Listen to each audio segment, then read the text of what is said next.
Ayam TC Chairman Onyenwe calls for reintroduction of sanitation exercise in schools curriculum. Anambra State government rewards pupils of Triumphant Cross School Oba for reporting malpractice. Exam malpractice. Former governor of Abia State, Ojukalu, loses wife, Ifoma. Malaysia ends mandatory death penalty for 11 crimes. Before the news in detail, here's a special message. Governor Chukwuma Soludo has come for a total turnaround maintenance of the Anambra State economy and promotion of core Igbo values. It was given maximum support for the task ahead. Good morning and welcome to the news. My name is Uchechukwu Ebonam. The governor of Anambra State, Professor Chukwuma Soludo, has closed down the Tar Primary School, Oba, for involvement in examination malpractice during the 2023 Transition Placement Examination. The Commissioner for Education, Professor Ngozi Chumude, announced the closure of the school on behalf of the governor after the meeting held at the conference hall of the Ministry of Education to investigate a case of examination malpractice reported against a PTA teacher, Precious Chibuzo, who invigilated the examination at the Umuogali Community Primary School, Oba. We have the report.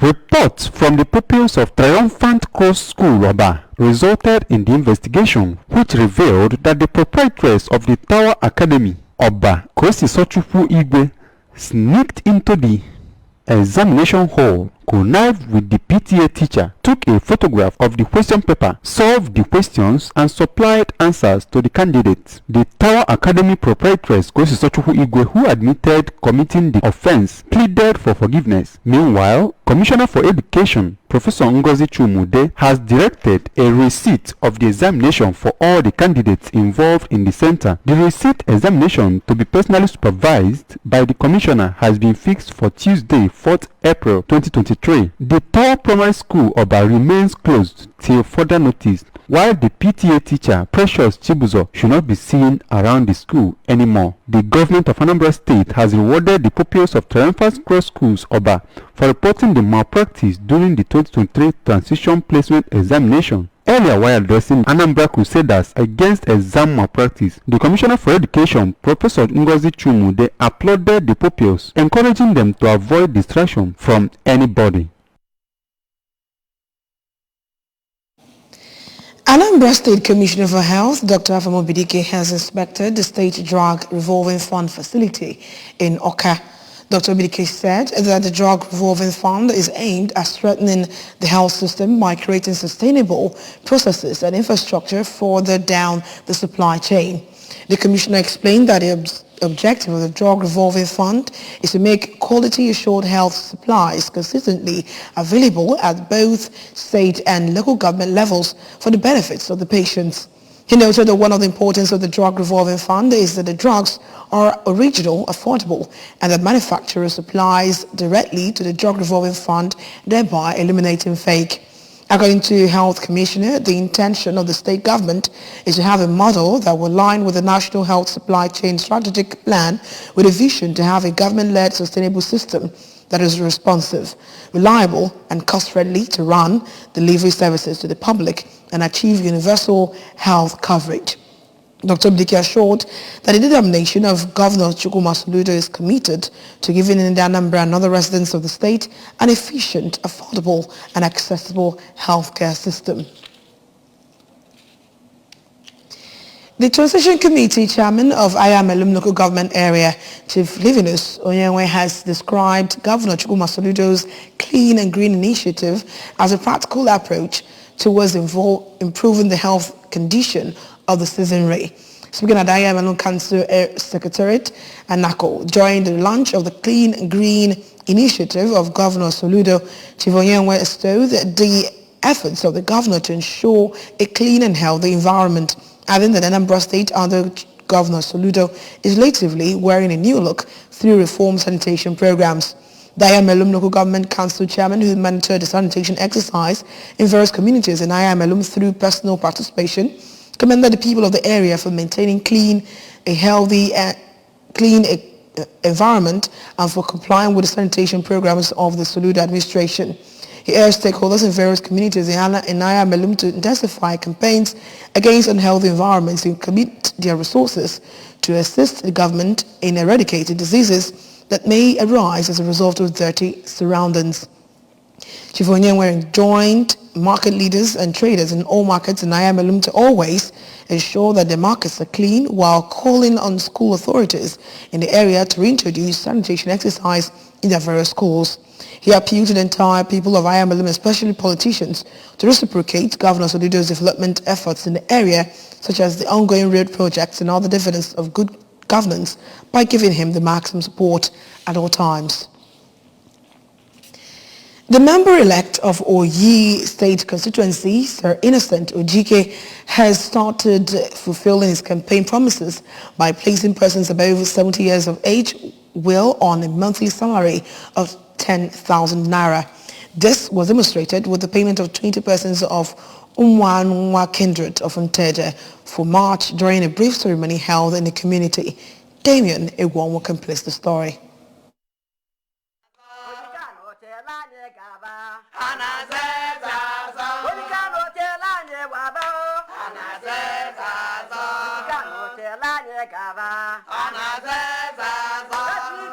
The gesture, according to Saojike, popularly referred to as Ojikam, is to help support the elderly people who can no longer work for a living. The lawmaker has earlier paid beneficiaries for the month of January and February. Saojike said he decided to embark on the project as he was touched by their plight during his campaign. The lawmaker announced his intention to empower youth through his Human Capital Development Scheme and scholarship for brilliant students of Oyi extraction. During my campaign, I promised them that I will pay them salary every month. People on the month of February, that is when I pledge the promise. So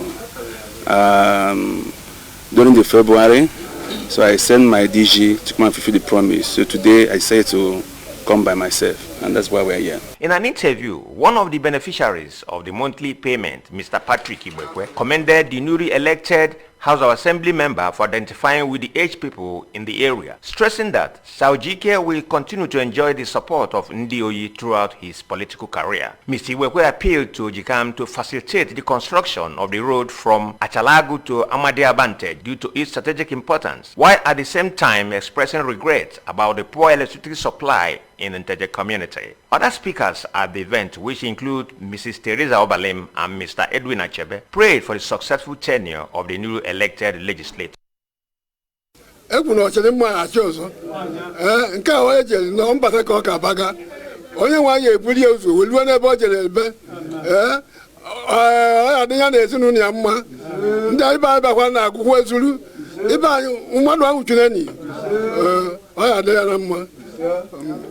In his contribution, the President General of Nteje Development Union, Dr. Nnamdi Iloduba, describes Saojike as a good man who has decided to keep his promise to these people, which according to him is not common with conventional politicians, adding that most political office holders never deem it necessary to honor promises made to the people. Meanwhile, the parish priest of Iwenetan's Catholic parish of Umudioka, Reverend Father Emmanuel Obima, has described Saojike, the newly elected lawmaker to represent Oyi in the 10th Assembly, as a man who has the grace and anointing of God. He stated this in his parish house, Umudioka, while playing host to him and other members of his campaign team. The best. Support before how to move our local government forward. The intention to move our locality forward. Missionary Ojikami is an instrument. The grace is over here. The first day I saw him, I saw grace. The House of Assembly member-elect said he will give out 30 shuttle buses to Oyi people in June, while soliciting the support of the Catholic priest, who promised that he will key in into the project of the House member. The team later paid a courtesy call to the Omuteka family of Obunike. The former governor of Abia State, Senator Orji Kalu, has announced the passing on to glory of his first wife, Mrs. Ifeoma Kalu, who died at the age of 61. In a post on his official social media page signed by him, the former governor and chief whip of the Senate said Ifeoma was a woman of virtue who was committed to the service of God and humanity. Kalu wrote, "With a heavy heart and pain, we announce the passing on to the eternal glory of Mrs. Ifeoma Adakalu, aged 61. She was a woman of virtue who was committed to the service of God and humanity. A memorial service in her honor is scheduled to hold in the United States of America." He urged the public to remember Mrs. Ifeoma and her loved ones in prayers during this difficult period. Troops of Operation Will Punch, in conjunction with Defense Headquarters Special Forces, neutralized 11 terrorists, while others fled during their clearance operations to terrorist enclaves at Bagoma, Rema, Bulugia, Dagara, Sabonlari, Gagumi, Katakaki and Randagi villages along Birnin-Grawa local government area of Kaduna State. Troops made contact with terrorists at Kagangi and Katakaki villages and engaged them with superior firepower. According to a statement by Director of Defense Media Operations, Major General Musa Damadami, when troops explored the general area, they recovered 2 AK-47 rifles, 2 AK-47 magazines, 57 rounds of 7.62 mm special ammunition, 7 machetes and 6 motorcycles, among other sundry items. He said the military high command commended troops of Operation Will Punch and encouraged the general public to avail troops with credible and timely information on criminal activities. And from the foreign things, Malaysia's lower house has approved legal reforms to abolish the mandatory death penalty for some offenders. For some offences, the amendments will be applicable to 34 offences currently punishable by death. These also include murder and drug trafficking, while 11 of them carry it as a mandatory punishment. The country has had a moratorium on execution since 2018, but courts have continued to send inmates to death row. However, alternatives to the existing death penalty include whipping and imprisonment of 30 to 40 years. The lawmaker also agreed that capital punishment will be removed as an option for some serious crimes that do not cause death, such as kidnapping and the discharging and trafficking of firearms. From the foreign scenes, Chelsea are planning to interview at least 5 potential candidates to succeed Graham Potter after sacking the Englishman on Sunday. The Blues are searching for Potter's permanent successor at the West London club after parting ways with him on Sunday night. Potter, who was replaced by former Brighton midfielder Bruno Salter on a temporary basis, was appointed Chelsea manager less than 7 months ago.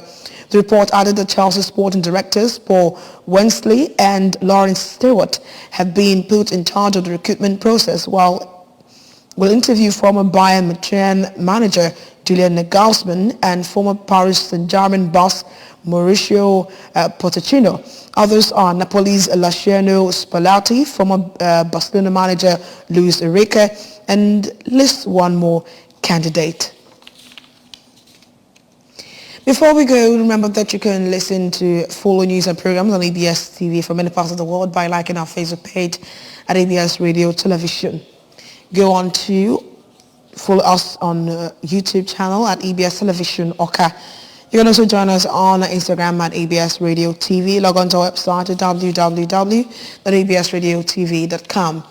And now the major points that made the news again this morning.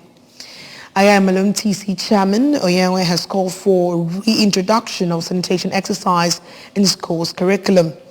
Anambra State government has rewarded pupils of Triumphant Cross School Oba for reporting exam malpractice. Former governor of Abia State, Orji Kalu, has lost his wife, Ifeoma. And finally, from the foreign state, we told you Malaysia has ended mandatory death penalty for 11 crimes. Governor Chuguma Soludo has come for a total turnaround maintenance for the Anambra State economy and promotion of core Igbo values. It's giving maximum support for the task ahead. That's all the news this morning. My name is Uche Chukwu Ebena. Thank you so much for staying with us. Be good.